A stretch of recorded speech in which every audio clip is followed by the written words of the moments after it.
హైదరాబాద్ రోడ్లపై తాగుబోతు ఆగడాలు ఆగటం లేదు. తాజాగా నెక్లెస్ రోడ్లో అర్ధరాత్రి ప్రమాదం జరిగింది. పుట్టినరోజు సందర్భంగా పిల్లలతో కలిసి పార్టీ చేసుకుని తిరిగి ఇంటికి వెళుతున్న ఫ్యామిలీని ఆసుపత్రి పాలు చేశారు.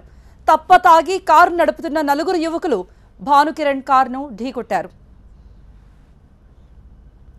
జేమ్స్ స్ట్రీట్లో ఉంటున్న భానుకిరణ్ తన భార్య హిమబిందు పుట్టినరోజు సందర్భంగా పిల్లలతో కలిసి ఓ హోటల్లో డిన్నర్కి వెళ్లారు. తిరిగి వస్తున్న సమయంలో నెక్లెస్ రోడ్ జలవిహార్ దగ్గర స్పీడ్ బ్రేకర్ ఉండటంతో కారు స్పీడ్ తగ్గించారు. అదే సమయంలో ఫుల్గా మందేసి వేగంగా వస్తున్న ఇన్నోవా కార్ ఢీకొట్టడంతో వీరి కార్ నుజ్జునుజ్జయింది.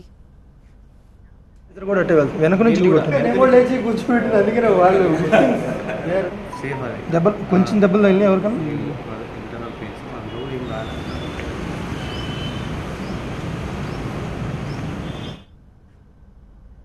ప్రమాదం ఎలా జరిగింది, ప్రమాదం తర్వాత భానుకిరణ్ ఫ్యామిలీ ఎలా ఉన్నారు, దీనికి సంబంధించి వివరాలు మా ప్రతినిధి నరేష్ అందిస్తారు. నరేష్, హైదరాబాద్లో మందుబాబుల ఆగడాలకు అంతే లేకుండా పోతుంది. రోజులో ఏదో ఒక చోట తాగి రోడ్డు ఎక్కడం, ఎదుటివారి ప్రాణాల మీదకి తీసుకురావడం నిత్యం చూస్తూనే ఉన్నాం.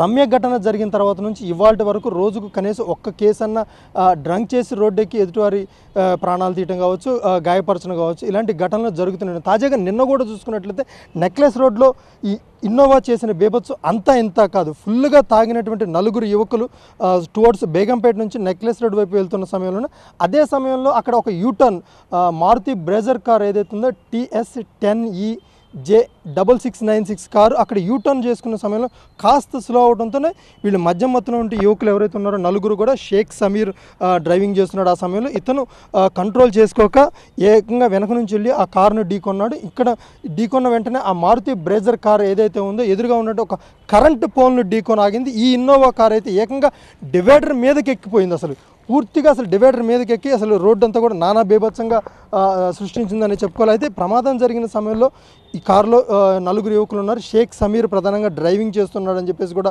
స్థానికులతో పాటు ఎవరైతే బాధితుడు ఉన్నాడో భానుకిరణ్ అతను వీళ్ళందరూ కూడా జనరల్గా ఈ ఇన్నోవా కారులో ఉన్న వాళ్ళందరూ కూడా పారిపోయేందుకు ప్రయత్నిస్తున్న సమయంలోనే, ఎందుకంటే స్థానికులు అప్పటికే అక్కడ చేరుకున్నారు. అదేవిధంగా బాధితుడు కూడా ఎవరైతే వీళ్ళందరూ కూడా కారు దిగి చూసేసరికి దీంట్లో నలుగురు యువకులు కూడా ఫుల్గా మద్యం తాగున్నారు.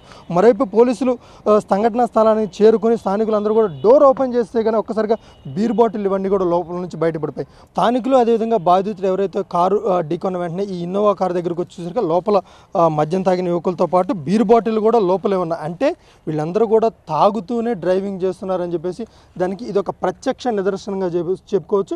సార్ మేము టువర్డ్స్ నెక్లెస్ రోడ్ నుంచి ఇంటికి వెళ్తున్నాం సార్. ఇక్కడ డిన్నర్ చేసేసి నెక్లెస్ రోడ్ నుంచి యూటర్న్ తీసుకొని ఇంటికి వెళ్తున్నాం. వాళ్ళు వెనకాల నుంచి వచ్చి చాలా స్పీడ్గా వచ్చి గుద్దేశారు. They were fully drunk, full తాగి ఉన్నారు.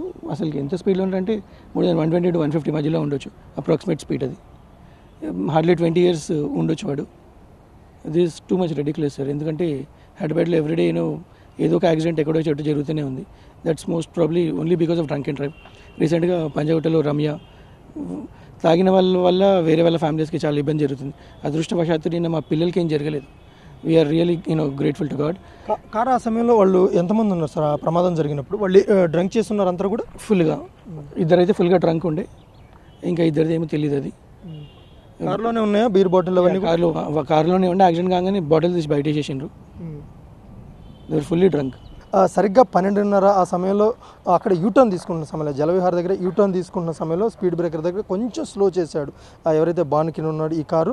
అయితే వెనక నుంచి మద్యం తాగి చాలా ర్యాష్గా దాదాపు 120 నుంచి 150 స్పీడ్ మధ్యలో ఉంటుందని చెప్పేసి కూడా ఆయన చెప్తున్న పరిస్థితి. ఆ సమయంలో యూటర్న్ తీసుకున్న సమయంలో వెనక నుంచి వచ్చి ఢీకొన్నటువంటి కారు ఒక్కసారిగా కంట్రోల్ కూడా చేసుకోలేని పరిస్థితిలో ఉంది. ఈ కారు వెళ్ళి ఎదురుగా ఉన్నటువంటి పోల్ను ఢీకొన్నది. ఇన్నోవా కారు అయితే మాత్రం ఏకంగా డివైడర్ను ఎక్కేసింది. అంటే వాళ్ళు ఆ సమయంలో పారిపోయే ప్రయత్నం కూడా చేశారు. ఎందుకంటే కారు కిందకి దిగలేదు కాబట్టి వాళ్ళు ఎస్కేప్ కాలేదు. కానీ ఖచ్చితంగా వాళ్ళందరూ కూడా పారిపోయేవాళ్ళని చెప్పేసి కూడా స్థానికులు చెప్తున్నారు.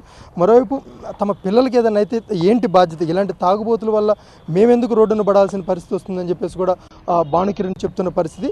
అయితే ఇలాంటి తాగుబోతులను మాత్రం ఖచ్చితంగా కఠినంగా శిక్షించాల్సిందే చెప్పేసి కూడా బాధితుడు చెప్తున్నాడు. పంజాగుట్టలో రమ్య ఘటన తర్వాత కూడా రోజుకు ఏదో ఒక చోట ఇలాంటి ఘటనలు చోటు చేసుకుంటున్నప్పుడు కూడా మందుబాబుల తీరులో మాత్రం ఎలాంటి మార్పులు రావట్లేదు. ఖచ్చితంగా చట్టాలు కఠినంగా ఉండాలి. ఇలాంటి మందుబాబులు మాత్రం కఠినంగా శిక్షించాల్సిన అవసరం ఎంతైనా కనిపిస్తుంది. కెమెరా పర్సన్ సాయి కిరణ్తో నరేష్, టీవీ9 హైదరాబాద్.